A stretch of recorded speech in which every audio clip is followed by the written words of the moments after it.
നോയിൽ Kota silk ഫാബ്രിക്കിൽ top and dupatta വന്നിട്ട് ടോപ്പിൻ്റെ യോക്കിലും ദുപ്പട്ടയുടെ ബോർഡറായിട്ടും ലക്നവി മെഷീൻ എംബ്രോയ്ഡറി വരുന്ന പാച്ചസും ക്രോഷോ ലേസും ഒക്കെ വരുന്ന beautiful collection of daily wear സൽവാസ് ആണ് ഈ ഒരു വീഡിയോയിൽ നമ്മൾ കാണാനായിട്ട് പോകുന്നത്. 4 നല്ല ഷെയ്ഡ്സ് ആണ് വന്നിരിക്കുന്നത്. ഡെയിലി വെയറിന് പറ്റിയ പാറ്റേണും ഷെയ്ഡ്സും ആണ്. റേറ്റ് വരുന്നത് 1495. ലൈറ്റ് പീച്ച് ഷെയ്ഡിലുള്ള നോയിൽ കോട്ട സിൽക്ക് ഫാബ്രിക്കിലാണ് നമ്മുടെ ടോപ്പും ദുപ്പട്ടയും ഇവിടെ വന്നിരിക്കുന്നത്. അതിനകത്ത് യോക്കിൽ ഒരു ലൈറ്റ് ബേജ് ഷെയ്ഡിലുള്ള സെയിം മെറ്റീരിയൽ തന്നെ വെച്ചിട്ടുള്ള കോട്ട സിൽക്ക് ഫാബ്രിക്കിലുള്ള ഒരു പാച്ച് കൊടുത്തിട്ട് അതിനകത്ത് ലക്നവി മെഷീൻ എംബ്രോയ്ഡറിയാണ് വന്നിരിക്കുന്നത്.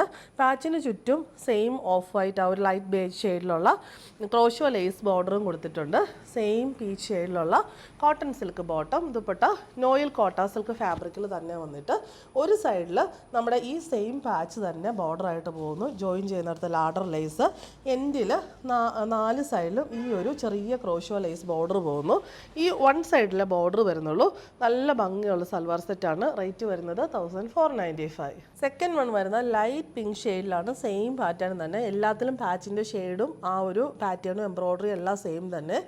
ബോട്ടം കോട്ടൺ സിൽക്കിൽ, ദുപ്പട്ട സെയിം പാറ്റേണിൽ തന്നെ വന്നിരിക്കുന്നു. അടുത്തത് വരുന്നത് നല്ലൊരു പ്ലസൻ്റ് ആയിട്ടുള്ള ലാവൻഡർ ടോണിൽ ടോപ്പ് ദുപ്പട്ട. ലാസ്റ്റ് വൺ വന്നിരിക്കുന്നത് നല്ല ബ്രൈറ്റർ ആയിട്ടുള്ള പിങ്ക് ടോണിൽ. ബോട്ടം എല്ലാത്തിലും സെയിം ഷെയ്ഡിൽ തന്നെ കോട്ടൺ സിൽക്ക് ഫാബ്രിക്കിൽ ദുപ്പട്ട. റേറ്റ് വരുന്നത് 1495.